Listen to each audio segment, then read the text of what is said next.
son sus nombres? A ver, empiezo por acá.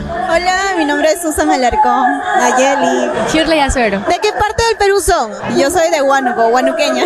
Lima. Y yo de aquí, de Lima también, Mazamorrera, Lima Mazamorrera. ¿Ustedes son cantantes, bailarinas? Bailarinas. Bailarinas, ¿de qué artista?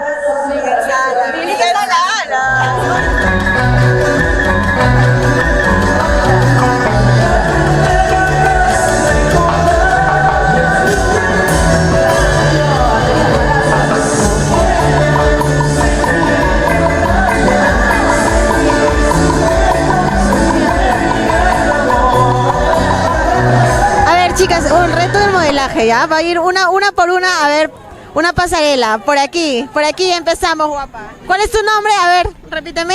Susan Alarcón. A ver, Susan, 3, 2, 1, va. Ahí tenemos a la hermosa Susan modelando, bailarina ella, de Miguelito Salas.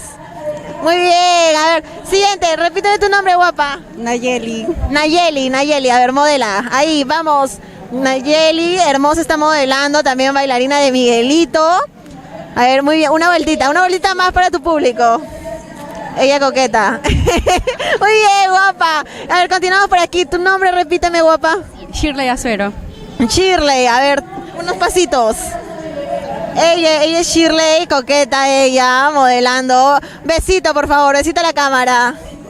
9060 revienta. La pueden seguir ahí en sus redes sociales, que también ya nos comentó cómo está Shirley. ¿Cómo las encontramos en las redes sociales a cada una? A ver, empiezo por aquí. Como Susan Alarcón. Como Nayeli Quispe, ya. Y como Shirley Azuero, en Facebook y en TikTok. Chicas, para finalizar, un saludo para Perú Joven TV. Bueno, quiero enviar un gran saludo a Perú Joven TV. Un saludito especial de parte de Susan Alarcón para Perú Joven TV. Síguenos ya. Por aquí, Un saludito muy especial para Perú Joven TV. Muchos besos y abrazos para todos. gracias, chicas.